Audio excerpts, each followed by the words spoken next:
एक दिन ऐसा आता है, मकर राशि में सूर्य प्रवेश करता है तो उसे मकर संक्रांति कहते हैं। मारा ध्यान दीजिएगा, पूरे वर्ष में एक दिन मकर संक्रांति का हमने वर दे दिया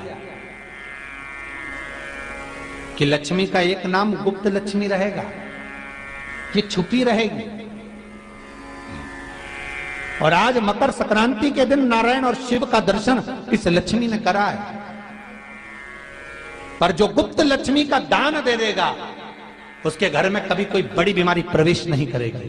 कैंसर जैसा रोग, किडनी और लीवर का रोग नहीं हो सकता। आज भी नियम है कि मकर संक्रांति के दिन एक लड्डू बनाया जाता है गुड़ और तिल्ली का, उसमें 1 का सिक्का, 2 का सिक्का या कोई लक्ष्मी उसमें फंसा दी जाती है और लड्डू को पैक कर कर किसी मंदिर में दान दे दिया जाता है। उसको कहते हैं गुप्त लक्ष्मी, जिससे घर में कोई बड़ी बीमारी प्रवेश नहीं हो। वो केवल मकर संक्रांति को ही होता है। आपको अगर ऐसा महसूस होता है कि किसी ने आपकी दुकान पर बंधन कर दिया, आपका व्यापार बांध दिया, 4 दिन दुकान अच्छी चल रही है और 4 दिन बंद हो रही है, तो महाराज सूर्य का उत्तरायण जो प्रवेश है मकर के अंतर्गत, वो दोपहर में लगभग 2:30 बजे के करीब में आया, 2:30 से 3 के करीब में आया। तो निवेदन करूंगा मैं आपको ऐसा लगता है कि आपका व्यापार 4 दिन अच्छा चल रहा है, फिर गिर रहा है, फिर चल रहा है, फिर नीचे आ रहा है, तो जब मकर राशि के भीतर सूर्य प्रवेश करेगा 2:30 के लगभग में आएगा, शायद दोपहर में 2:30-3 बजे के करीब में प्रवेश करेगा, तो आपको ऐसा लगे या किसी की तबियत थोड़े दिन अच्छी हो रही है, फिर गिर रहा है, फिर अच्छी हो रही है, फिर बेकार हो रही है, फिर अच्छी हो रही है, फिर बेकार हो रही, दवाई खा रहे हो नहीं लग रही, तो आप जब मकर राशि में सूर्य प्रवेश करे, कल मकर संक्रांति के दिन उत्तरायण जब सूर्य के भाव प्रवेश करे, थोड़ी सी काली तिल्ली लेना महाराज जी, उसमें एक बमूल का कांटा लेना, काली तिल, बमूल का कांटा और किसी भी वृक्ष की 5 पत्तियां लेना महाराज। उसको लेकर अपने दुकान में, व्यापार में, या जिसको औषधि ना लग रही हो, जिसका स्वास्थ्य गड़बड़ हो रहा हमारा, उसका स्पर्श कराकर या 21 बार उस पर से उतार कर, और उतारना क्या नाम लेकर है? अवधूतेश्वर महादेव। कौन सा महादेव है? जम के बोलो जरा। अवधूतेश्वर महादेव शिव जी का एक अवतार हुआ था, अवधूत रूप शंकर का। शंकर भगवान के उस क्रोध को, भगवान शिव के उस क्रोध को ब्रह्मा जी ने घोड़े का रूप दे दिया था और घोड़े को समुद्र में डाल दिया था। उस घोड़े से जलंधर हुआ था, फिर जलंधर का विवाह वृंदा से हुआ था। अर्थात शास्त्र कहता है कि अवधूतेश्वर महादेव का जो रूप है वो रोग का निवारण करने के लिए, व्यापार की वृद्धि को आगे बढ़ाने के लिए। आप लोगों ने कहीं कहीं देखा होगा, किसी किसी के ऑफिस में देखा होगा कि वास्तु शास्त्री कहते हैं कि दौड़ते हुए घोड़े का फोटो लगाओ। सुना है कि नहीं सुना? अरे बोलो तो, सुना है कि नहीं सुना? किसी वास्तु वाले के पास जाओगे ना तो वो कहेगा तुम्हारा ऑफिस अच्छा नहीं चल रहा ना, तो दौड़ते हुए घोड़े का फोटो लगाओ। जो घोड़े 4-5 घोड़े दौड़ रहे हैं उनका फोटो लगा। क्यों कहते हैं वो? उसका कारण क्या है? वास्तु शास्त्री ऐसा क्यों बताते हैं कि दौड़ते हुए घोड़े का फोटो? उसका शास्त्र प्रमाण शिव महापुराण करती है महाराज कि शिव का एक रूप अवधूतेश्वर है। ब्रह्मा जी ने घोड़े का रूप दे दिया और घोड़े का रूप देकर उसको समुद्र में डाल दिया, जिससे जलंधर की उत्पत्ति हुई। तो अगर मान लो, अगर प्रॉब्लम चल रही है, व्यापार में दिक्कत आ रही है, व्यवसाय में तकलीफ आ रही है, या किसी न किसी रूप में कोई ना कोई कष्ट आपको लग रहा है, तो अवधूतेश्वर महादेव का नाम लेकर काली तिल्ली, वृक्ष की पत्ती और एक बमूल का कांटा लेकर, और आप दुकान में से उतार लो, चाहे शरीर पर से उतार लो, उसको ले जाकर किसी भी चौराहे पर उसको पटक दीजिए। चौरस्ते पर नहीं डाल सकते तो बहते हुए पानी में डाल दीजिए। बहता हुआ पानी ना मिले तो पीपल के वृक्ष के नीचे डाल दीजिए, पर उसको मकर राशि के प्रविष्ट भाव में ही डालना।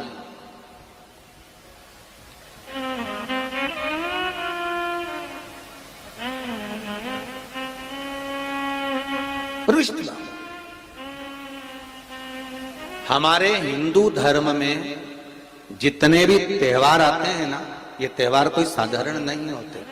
हमारे हिंदू धर्म में जितने भी त्योहार हैं, ये कुछ ना कुछ हमें सुख का भान कराते। एक भी त्योहार ऐसा नहीं है हिंदू धर्म का जो कि खाली जाए।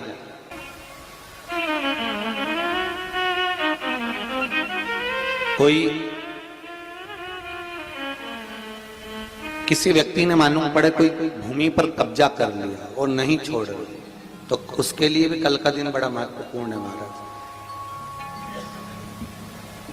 उसके लिए भी कल का दिवस बड़ा महत्वपूर्ण है महाराज। मान लो अगर कोई कब्जा कर लिया हो और वो प्लाट या कोई दुकान कोई व्यापार की स्थान नहीं छोड़ रहा, तो उसके लिए भी कल का दिन शास्त्र कहता है महाराज जी, शमी पत्र की 5 पत्तियां, कितनी पत्तियां लेना है? 5। शमी पत्र की 5 पत्ती, बेल पत्र की 11 पत्ती। मकर राशि में प्रवेश करते समय सूर्य का स्मरण करते हुए सूर्य पे से 7 बार घुमाकर भगवान शिव का नाम मंत्र लेते हुए, जो शिव महापुराण का मूल मंत्र है, श्री, बोलिए जम के, श्री शिवाय नमस्तुभ्यम, शिव महापुराण के मूल मंत्र का स्मरण कर कर सूर्य पर से घुमाकर शंकर भगवान के शिवलिंग पर जो समर्पित कर देता है और चढ़ी हुई एक बेलपत्र शमी पत्र उस स्थान पर डाल देता है जो कब्जा नहीं छोड़ रहा, महाराज 6 महीने के अंदर वो कब्जा छोड़कर भागता नजर आता। कर्जा अगर थोड़ा भी है और थोड़ी भी मात्रा का अगर कर्जा है तो उस कर्जे को चुकाने का प्रयास करें, और अगर नहीं चूक रहा तो कल सूर्य जब मकर में उत्तरायण भाव में प्रवेश कर रहा है तो 1 लोटा पानी कलश महाराज उसमें जल भर लीजिए और जल भरकर उसमें 7 दाने चने की दाल के डाल लीजिए। 7 दाने चने की दाल के डालकर उसमें थोड़ा सा कुंकू रौली थोड़ी सी इसमें डाल लीजिए। 3 शमी पत्र, 1 बेल पत्र उस जल के अंदर डाल लीजिए महाराज, और डालकर सूर्य नारायण भगवान को दर्शन करते समय, जल छोड़ते समय उत्तर की ओर, आपके घर से जब उत्तर का जो भाग हो उस ओर जल का भाग थोड़ा सा छोड़े।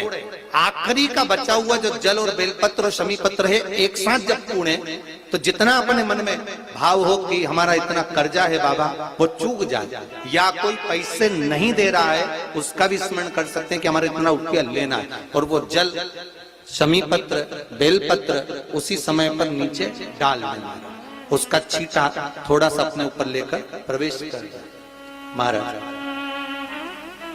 ज्यादा से ज्यादा 5 महीने 6 महीने कहीं ना कहीं बाबा ऐसी कृपा कर देता है, कोई सहयोग, कोई धन, कोई संपदा, कोई व्यापार ऐसा बना देता है कि पैसा हाथ में आता है और कर्जा चूक जाता है। ये बाबा ही। और एक बात का याद रखना, हमें किसी से लेकर नहीं देना कर्जा, भगवान से ये निवेदन करना है हमको कि बाबा हमको ऐसा व्यापार दे, ऐसा धन हमारा खुद का दे जिससे हम अपने पैसे से कर्जा चुका। मालूम पड़े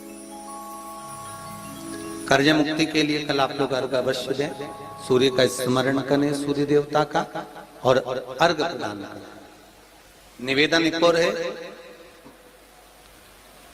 जिनके शरीर धूजता अर्थात हाथ पैर में कंपन उत्पन्न होता हो या हाथ पैर में कहीं कंपन का भाव लगता हो, ऐसा महसूस होता हो कि हाथ पैर धूजते हो, तो कल सूर्य को जब अर्घ दें तो उसमें काली मिर्ची पीस कर डालकर फिर सूर्य को अर्घ मारें। अर्घ देने के बाद में जो जल आप जमीन पर छोड़ेंगे उसका भाग थोड़ा सा अपने शरीर पर लगा लेंगे जहां जहां पर कंपन उत्पन्न होता। या कोई डॉक्टर आपको बोल रहा है कि बाईपास करवाना पड़ेगा या कोई नस चोक हो गई हो, तो उस स्थान पर भी आप उस जगह पर भी उस जल को अवश्य लगाएं, काली मिर्ची का पीसा। कल मकर संक्रांति है, भगवान शिव के पूजन का भी दिन है। खूब प्रेम से आप खिचड़ी का दान दो, लड्डू का दान दो, अन्न दान दो, पर दान पुण्य संकीर्तन स्मरण करते रहो। और कम से कम 14 लोगों से हर हर महादेव तो कह लो, नमः शिवाय तो बोल लो, राम राम तो बोल लो, कृष्ण नाम तो बोल लो, जितना बन सके भजन। कितनी प्रतीक्षा करते करते करते करते करते करते भीष्म पितामह उत्तरायण का इंतजार करते रहे, कितनी प्रतीक्षा करते रहे। जिसका परिवार टूट रहा हो, भाई भाई में झगड़ा हो रहा हो, आपस में प्रेम खत्म हो रहा हो, जहां पर देवरानी जेठानी आपस में झगड़ रही हो, भाई भाई झगड़ रहा हो, प्रॉपर्टी के लिए, धन के लिए, दौलत के लिए, संपदा के लिए, कोई किसी का मुंह फूला है, कोई किसी की मुख फूला हुआ है। निवेदन है, कल मकर संक्रांति के अवसर पर 1 लोटे पानी में काली तिल डालकर और उसमें हल्दी मिलाकर शंकर भगवान को समर्पित करना। और किसका नाम लेकर? जिनसे विवाद हो रहा है, जिनको आप अपना बनाना चाहते हैं, जिनसे प्रेम बढ़े, आपस में स्नेह बढ़े, घर नहीं टूटे। मेरा तो निवेदन है, सास बहू के लिए चढ़ा दे, बहू सास के लिए चढ़ा दे, प्रेम बना रहे, टूटे नहीं, स्नेह बढ़े।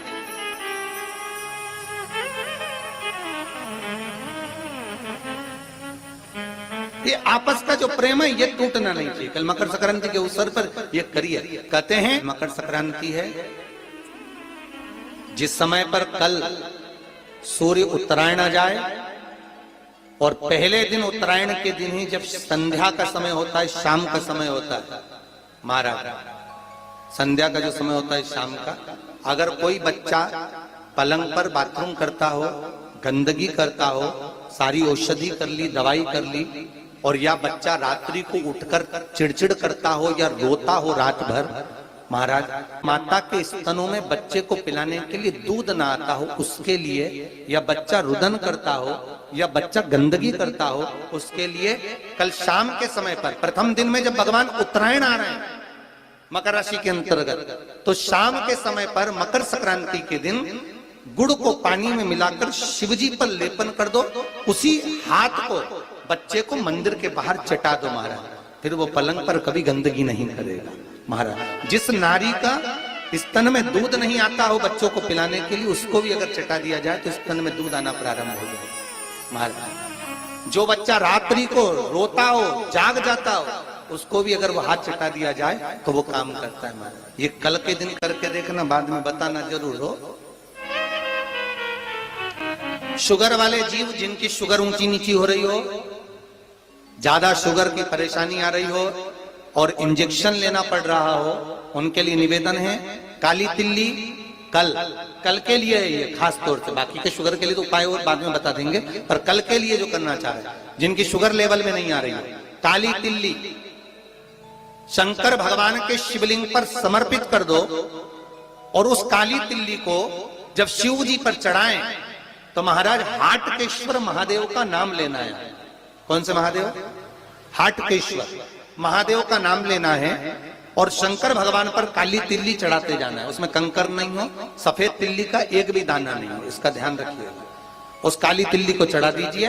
हाटकेश्वर महादेव का स्मरण कर कर किसी को जल ना चढ़ाने देना उस समय पर जब आप शंकर जी को चढ़ाएं, और भगवान शंकर की हाटकेश्वर महादेव का स्मरण कर कर 108 रुद्राक्ष से मनके से माला जप लो। वहीं शंकर चढ़ी रहने ना तिल्ली, उसी तिल्ली को वापिस कटोरी में उठाकर लिया, 3 दिन तक लगातार उसको थोड़ा थोड़ा कर कर सुबह के समय खाली पेट खाइए, शुगर लेवल पर आ जाएगी महाराज। आपकी शुगर हाई ऊंची नीची नहीं जाएगी। हाटकेश्वर महादेव का स्मरण